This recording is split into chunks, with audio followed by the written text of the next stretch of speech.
So we are back with another Icarus update, week 156, and it is their 3rd year anniversary. Yes, 3 years of weekly updates, which is pretty impressive, I must say.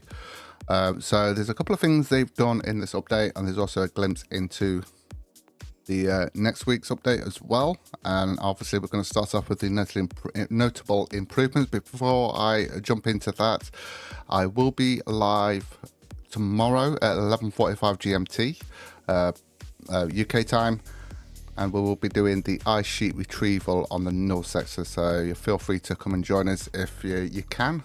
Should be fun. If not, then you can watch it after the fact. So let's dive in. So notable improvements: improved weather culling inside buildings after improvements from a few weeks ago.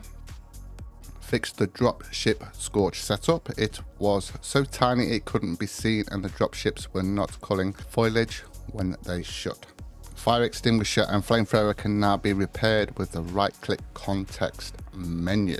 Okay, so there is some information here. There's quite a lot to go through. I'm not going to go through this, but there is a link in the description if you want to check it out and go through it, because it's got the 3 years of Icarus. It goes through everything that's been done, as well as a breakdown as well.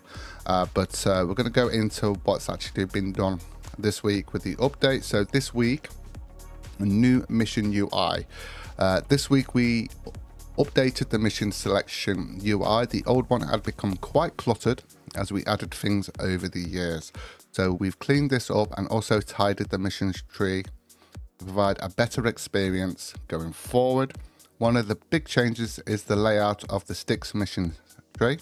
We have adjusted this so it reflects more of a left to right style, like the Olympus and Prometheus trees. We have also removed many of the exploration missions. These missions were superfluous after the inclusion of open world mode, which provided a better experience where you can do exotic extraction missions, operations, and the simple quests. Exploration missions were used mainly for exotic extraction, but also talking with the community. We have decided to keep the Spirit Walk mission at the end of Olympus tree, as we know this has been a popular one for some players. Yeah, we used to do a lot of extractions before the open world and before the exotics were added to the open world. We used to do that, well, I used to do that a lot, where we used to jump on and just grind out exotics, and that was before Prometheus came along. You may also notice that many of the mission suffixes have been removed. When we first added these, they accurately reflected the type of mission that it was. As time has gone on, our missions have become more complicated and incorporate many of the types. So in lieu of the suffixes, I can't speak today, we have now icons on the mission UI which can hover over there to see what is involved in the mission. Nice.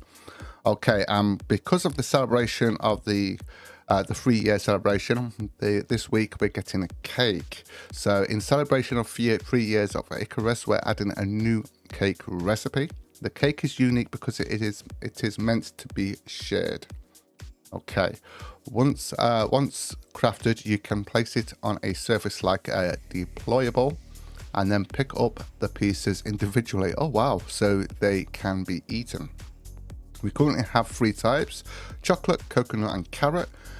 These can all be crafted on the electric stove and require sugar, flour, eggs, oil, milk, and water. Oh, I've got no chickens. As well as their respective unique ingredients. Their modifiers boast a large boost to max health and stamina and their regeneration, as well as an experience boost. Okay, so I haven't got any eggs and I haven't got any milk. Yeah, I won't be able to do that. But yeah, because I'm gonna have to get a cow and everything like that on it, and all that sort of stuff. That's gonna take time. Okay, so they're also doing a live stream as well. So if you want to join them and check that out, you can. That's on Twitch. And next week we are getting a shaggy zebra mount. Next week, we are adding a new mount to the game for players to find and tame in Prometheus Arctic regions. As always, these juveniles will be aggressively protected by their parents, so don't pat unless you've dealt with the threat first. Okay, so yeah, we're getting a new mount. Zebra, I will definitely probably check that out. It all depends on where it sits. I prefer the mower because of its speed. It's a lot faster than all the other ones. I mean, the buffalo's good because of that, how much it can carry. So it all depends on what you need and what you're doing. Okay, anyway, that is it for today. Thank you so much for joining me. Take care, and I'll see you in the next one.